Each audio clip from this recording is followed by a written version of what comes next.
ओम गुरुर्ब्रह्मा गुरुर्विष्णु गुरुर्देवो महेश्वरा गुरुर्साक्षात् परब्रह्मा तस्मै श्री गुरुवे नमः। ब्रह्मानन्दं परमसुखदं केवलं ज्ञानमूर्ति द्वन्द्वातीतं गगनसदृशं तत्त्वमस्यादिलक्ष्यम् एकं नित्यं विमलाचलं सर्वदी साक्षिभूतं भावातीतं त्रिगुणरहितं सद्गुरुं तं नमामि। बंसी विभूषितकरा नवनीलदाभात्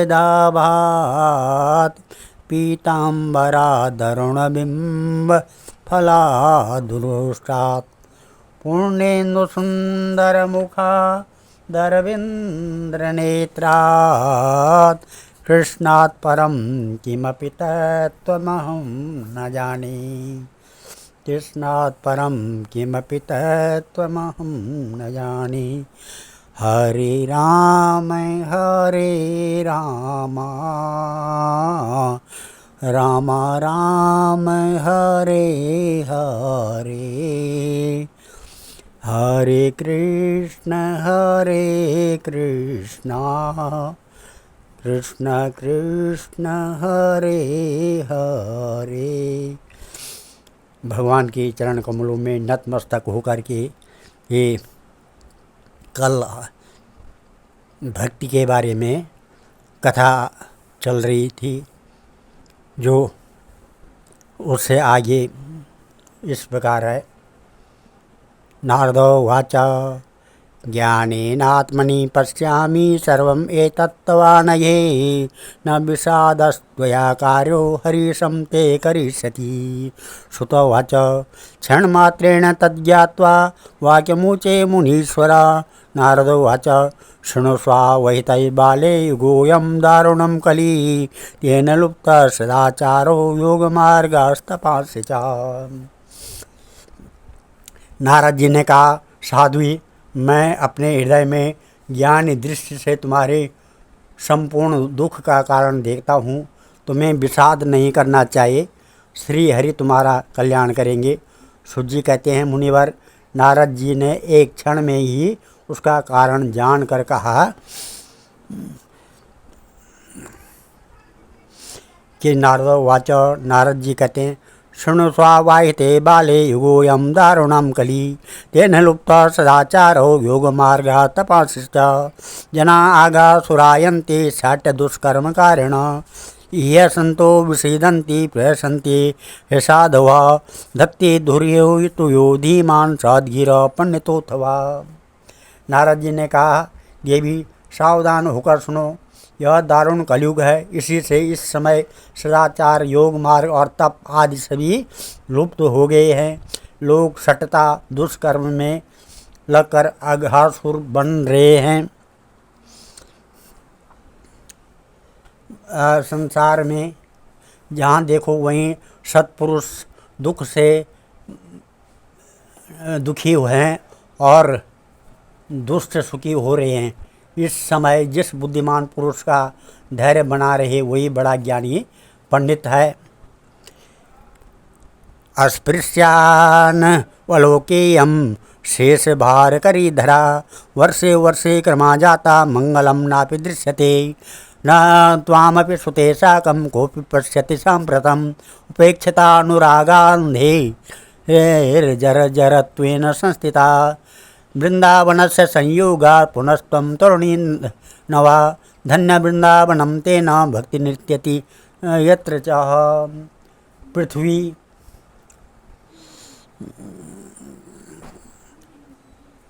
क्रमशः प्रतिवर्ष शेष जी के लिए भार रूप होती जा रही है। अब यह छूने योग्य तो क्या देखने योग्य है भी नहीं रह गई है और न इसमें कहीं मंगल ही दिखाई देता है। अब किसी को पुत्रों के साथ तुम्हारा दर्शन भी नहीं होता है। विषयानुराग के कारण अंधे बने हुए जीवों से उपेक्षित होकर तुम जर्जर हो रही है। वृंदावन के संयोग से तुम फिर नवीन तरुणी हो गई। अतः यह वृंदावन धाम धन्य है, जहाँ भक्ति सर्वत्र नित्य कर रही है। परंतु तुम्हारे इन दोनों पुत्रों का यहाँ कोई ग्राहक नहीं है, इसलिए इनका बुढ़ापा नहीं छूट रहा है। यहाँ इनको कुछ आत्मसुख भगवत स्पर्श जनित आनंद की प्राप्ति होने के कारण ये सोते से जान पड़ते हैं। अत्रेमो ग्राहका भावन जरामपि मुंचत किंचित आत्मसुखे देहे प्रसुप्तिर्मन्यते नयो। भक्तिरुवाच कथं परीक्षिता राज्ञा स्थापितो ह्य शुचिकली प्रवृत्ते तु कलो सर्वा सारकुत्र गतो महान्। करुणापरेण हरिणाम् अप्य धर्म कथमीक्षति इमं मे संशयं छिन्दी तदुवाचा श्रूयितास्यहं। नारद उवाच यदि पृष्ठा त्वया बाले प्रेमतः श्रवणं कुरु सर्वं वक्ष्यामि ते भद्रे कस्मलं ते गमिष्यति। यदा मुकुन्दो भगवान् क्षमा त्यक्त्वा स्वपदं गता तद्दिनात् कले रायातः सर्वसाधनबाधकः दृष्टे दिग्विजये राज्ञा दिनवत्सरणं गता। न मया मारणीयोऽयं सारङ्गम् इव सारभुक् यत्फलं नास्ति तपसा न योगेन समाधिना तत्फलं लभते सम्यक् कलो केशव कीर्तनात्। एककारं कलिं दृष्ट्वा सावत्सारनीरसं विष्णुराता स्थापितवान् कलिजातं सुखाय च कुकर्माचरणात् सारं सर्वतो निर्गतो धुना पदार्थ संस्था भूम बीजहीनस्तु सा यथा।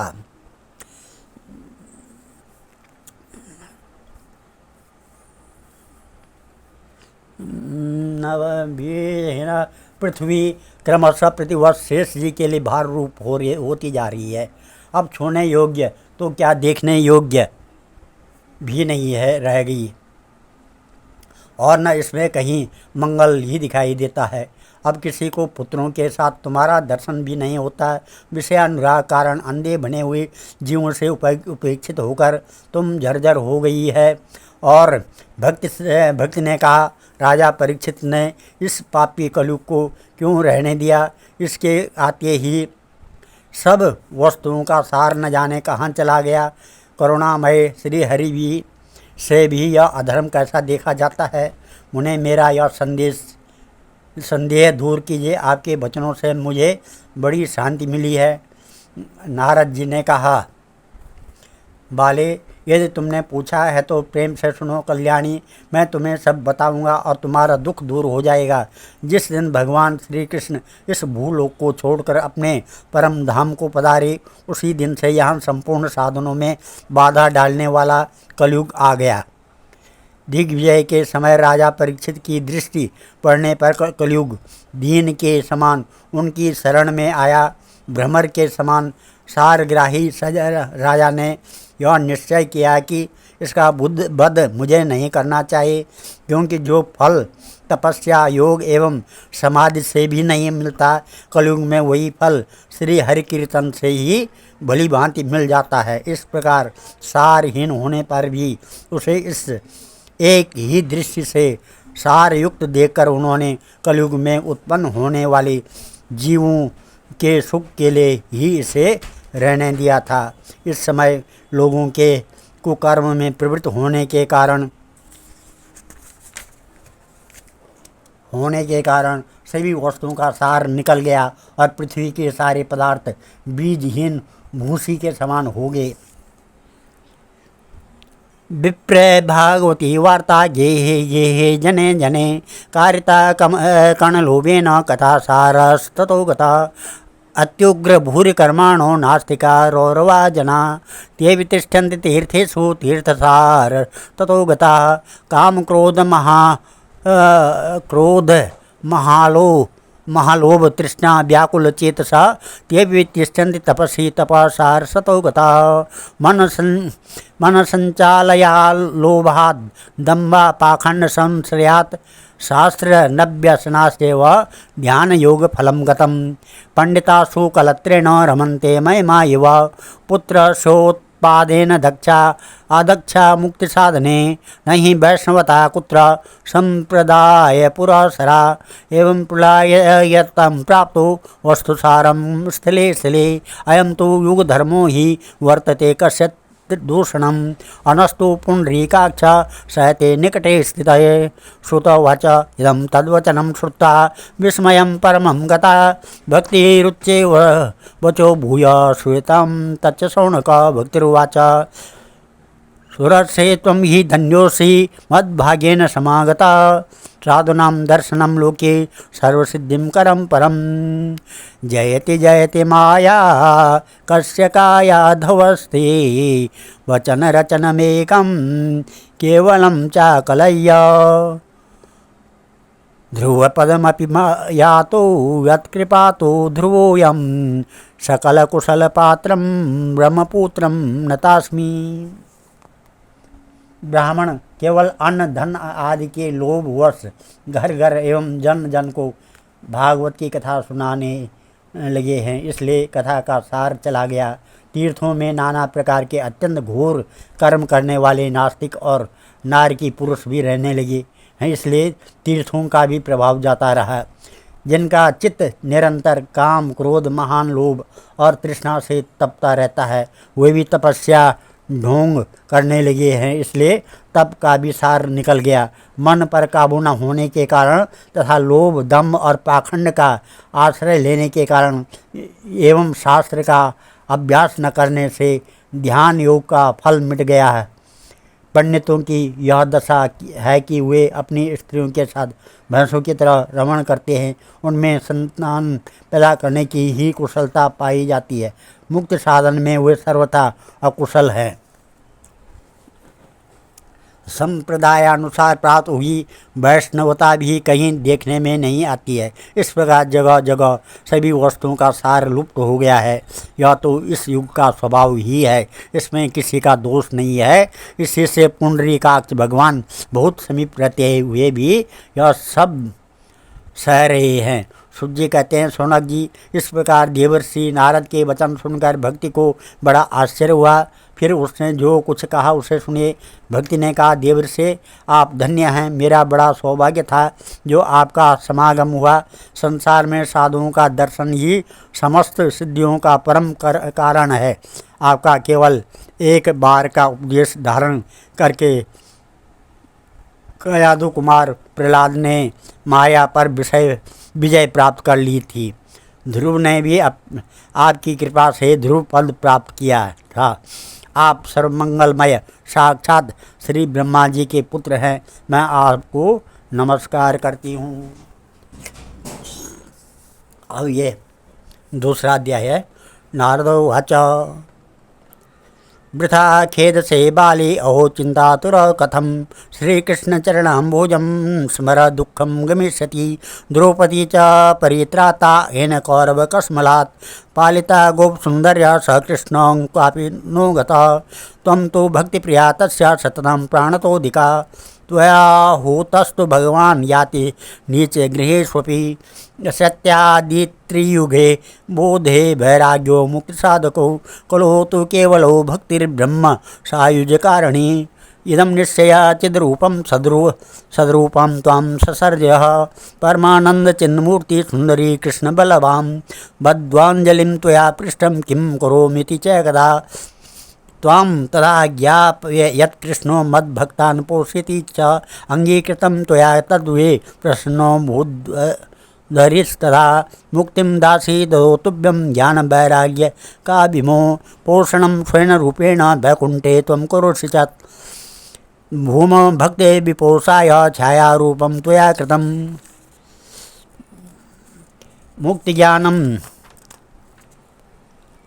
मुक्तिज्ञानं विरक्तिं स कृत्वा गता भुवि। कृताद्वित्वा पराशान्ता महानन्देन संस्थिता। कलो मुक्तिक्षयं प्राप्ता पाखण्डमयपीडिता। तुदाज्ञा गता शीघ्रं वैकुण्ठं पुनरेव च। सा स्मृता त्वायापि चात्रेव मुक्तिरायाति याति च। पुत्रीकृत्या त्वेमो च पार्श्वे स्वस्यैव रक्षितौ। त्वेक्षाता कुलो मन्दो वृद्धो जातो सुतो तवः। तथापि चिन्ता मुचं त्वम् उपायं चिन्तयाम्यहं। कलिनं सदृशं कोपे युगो नास्ति वरानने। तस्मिन् हत्वा स्थापयिष्यामि गे गे जने जने। अन्य धर्मा तिरस्कृत्य पर पुरस्कृत्य महोत्सवान् तदाहं नाहं हरे दासो लोको त्वां च प्रवर्ते त्वद्बिन्दा तस्य ये जीवा भविष्यन्ते कलाभिः पापिनोऽपि गमिष्यन्ति निर्भयं कृष्णमन्दिरम् येषां चित्ते वसेद्भक्तिः सर्वदा प्रेमरूपिणी न ते पश्यन्ति केनासं स्वप्ने अप्यालमूर्तया न प्रेतो न पिशाचो वा राक्षसो वा स्वरूपी वा भक्तियुक्तमनस्कानां स्पर्शने च प्रभुर्भवेत् न तपोर्भिर्न वेदेश न ज्ञानेनामपि कर्मणा हरिर्हि साधते भक्त्या प्रमाणं तत्र गोपिका नृणां जन्मसहस्रेण भक्तो प्रीतिः जायते कलो भक्तिर्भक्त्या कृष्णपुरस्थिता भक्तिद्रोहकरा ये च ते सीदन्ते जगत्त्रये दुर्वासा दुःखमापन्ना पुरा भक्ति निन्दिका अलम व्रते अलम तीर्थे अलम योगे अलम मखे अलम ज्ञान कथा लापेर भक्तिरेके मुक्तिदा श्रुतौवाच इदं नारा निर्णीत स्वामात्म्यं निशम्य सा सर्वांगपुष्ट संयुक्ता नारदं वाक्यम् अब्रवीत् भक्तिरुवाच ओ नारद धन्योस्मि अहो नारद धन्योस्मि प्रीतिस्मे मयि निश्चला न कदाचित् मुञ्चति चित्ते स्थास्यामि सर्वदा कृपालुना त्वया साधो मद्बाधादुंसदा क्षणात् पुत्रतयोश्चेतना नास्ति ततो बोधय श्रुतोवाच तस्य वच समाकर्ण्य कारुण्या नारदो गता तयोर्बोधनमारभ्य काराग्रेण विमर्दयन् मुखं संयोज्य कर्णान्ते शब्दमुखे समुच्चरन् ज्ञानं प्रबुद्ध्यां शीघ्रं रे वैराग्य प्रबुध्यताम्। भक्ति का दुख दूर करने के लिए नारद जी का उद्योग। नारद जी ने कहा, बाले तुम व्यर्थ ही अपने को क्यों खेद में डाल रही हो? अरे तुम इतनी चिंतातुर क्यों हो? भगवान श्री कृष्ण के चरण कमलों का चिंतन करो, उनकी कृपा से तुम्हारा सारा दुख दूर हो जाएगा। जिन्होंने कौरवों के अत्याचार से द्रौपदी की रक्षा की थी और गोप सुंदरियों को स्नात किया था, वे श्री कृष्ण कहीं चले थोड़े ही गए हैं। फिर तुम तो भक्ति हो और सदा उन्हें प्राणों से भी प्यारी हो। तुम्हें बुलाने पर तो भगवान नीचों के घर में भी चले जाते हैं। सत्य, त्रेता और द्वापर इन 3 युगों में ज्ञान और वैराग्य मुक्ति के साधन थे, किंतु कलयुग में तो केवल भक्ति ही ब्रह्म सायुज्य मोक्ष की प्राप्ति कराने वाली है। यह सोचकर ही परमानंद चिन्मूर्ति ज्ञान स्वरूप श्री हरि ने अपने सत्स्वरूप से तुम्हें रचा है। तुम साक्षात श्री कृष्णचंद्र की प्रिया और परम सुंदरी हो। एक बार जब तुमने हाथ जोड़कर पूछा था कि मैं क्या करूं, तब भगवान ने तुम्हें यही आज्ञा दी थी कि मेरे भक्तों का पोषण करो। तुमने भगवान की वह आज्ञा स्वीकार कर ली। इससे तुम पर श्री हरि बहुत प्रसन्न है और तुम्हारी सेवा करने के लिए मुक्ति को तुम्हें दासी के रूप में दे दिया और इन ज्ञान वैराग्य को पुत्रों के रूप में। तुम अपने साक्षात स्वरूप से वैकुंठ धाम में ही भक्तों का पोषण करती हो। भूलोक में तो तुमने उनकी पुष्टि के लिए केवल छाया रूप धारण कर रखा है। तब तुम मुक्ति, ज्ञान और वैराग्य को साथ लिए पृथ्वी तल पर आई और सतयुग से द्वापर पर्यंत बड़े आनंद से रही। कलयुग में तुम्हारी दासी मुक्ति पाखंड रूप रोग से पीड़ित होकर क्षीण होने लगी थी, इसलिए वह तो तुरंत ही तुम्हारी आज्ञा से वैकुंठ लोक को चली गई। इस लोक में भी तुम्हारे स्मरण करने से ही वह आती है और फिर चली जाती है, किंतु इन ज्ञान वैराग्य को तुमने पुत्र मानकर अपने पास ही रख छोड़ा है। फिर भी कलयुग में इनकी उपेक्षा होने के कारण तुम्हारे ये पुत्र उत्साहहीन वृद्ध हो गए हैं। फिर भी तुम चिंता न करो, मैं इनके नवजीवन का उपाय सोचता हूँ। सुमुखी, कली के समान कोई भी युग नहीं है। इस युग में तुम्हें घर घर में प्रत्येक पुरुष के हृदय में स्थापित कर दूंगा। देखो, अन्य सब धर्मों को दबाकर और भक्ति विषयक महोत्सवों को आगे रखकर यदि मैंने तो लोक में तुम्हारा प्रचार न किया तो मैं श्री हरि का दास नहीं है। इस कलयुग में जो जीव तुमसे युक्त होंगे वे पापी होने पर भी बेखट के भगवान श्री कृष्ण के अभय धाम को प्राप्त होंगे, जिनके हृदय में निरंतर प्रेम रूपी भक्ति निवास करती है, वे शुद्धांतकरण पुरुष स्वप्न में भी यमराज को नहीं देखते हैं। जिनके हृदय में भक्ति महारानी का निवास है, उन्हें प्रेत, पिशाच, राक्षस या दैत्य आदि स्पर्श करने में भी समर्थ नहीं हो सकते हैं। भगवान तप, वेदाध्ययन, ज्ञान और कर्म आदि किसी भी साधन से वश में नहीं किए जा सकते हैं। वे केवल भक्ति से ही वशीभूत होते हैं। इसमें श्री गोपीजन प्रमाण है। मनुष्यों का सहस्त्रों जन्म के पुण्य प्रताप से भक्ति में अनुराग होता है। कलयुग में केवल भक्ति ही सार है, और भक्ति से तो साक्षात श्री कृष्णचंद्र सामने उपस्थित हो जाते हैं। जो लोग भक्ति से द्रोह करते हैं, वे तीनों लोकों में दुख ही दुख पाते हैं। पूर्व काल में भक्त का तिरस्कार करने वाली दुर्वासा ऋषि को बड़ा कष्ट उठाना पड़ा था। बस व्रत, तीर्थ, योग, यज्ञ और ज्ञान चर्चा आदि बहुत से साधनों की कोई आवश्यकता नहीं है। एकमात्र भक्ति ही मुक्ति देने वाली है। सूत जी कहते हैं, इस प्रकार नारद जी के निर्णय किए हुए अपने महात्म्य को सुनकर भक्ति के सारे अंग पुष्ट हो गए और वो उनसे कहने लगी। भक्ति ने कहा, नारद जी आप धन्य हैं, आपकी मुझ में निश्चल प्रीति है। मैं सदा आपके हृदय में रहूँगी, कभी आपको छोड़कर नहीं जाऊँगी। साधु आप बड़े कृपालु हैं। आपने क्षण भर में ही मेरा सारा दुख दूर कर दिया, किंतु अभी मेरे पुत्रों में चेतना नहीं आई। आप इन्हें शीघ्र ही सचेत कर दीजिए, जगा दीजिए। सूत जी कहते हैं, भक्ति के ये वचन सुनकर नारद जी को बड़ी करुणा आई और वे उन्हें हाथ से हिला डुलाकर जगाने लगे। फिर उनके कान के पास मुंह लगाकर जोर से कहा, ओ ज्ञान जल्दी जग पढ़ो और वैराग्य जल्दी जग पढ़ो। आज हम इस कथा को यहीं पर विराम देते हैं। कल श्रीमद् भागवत महात्म्य के दूसरे अध्याय के 26वें श्लोक से शुरू करेंगे। ओम मंगलम भगवान विष्णु मंगलम गरुड़ध्वजा मंगलम पुंडरीकाक्षा मंगलाय तनो हरि मंगलम भगवान शंभु मंगलम वृषभध्वजा मंगलम पार्वतीनाथा मंगलाय शिव शंकर।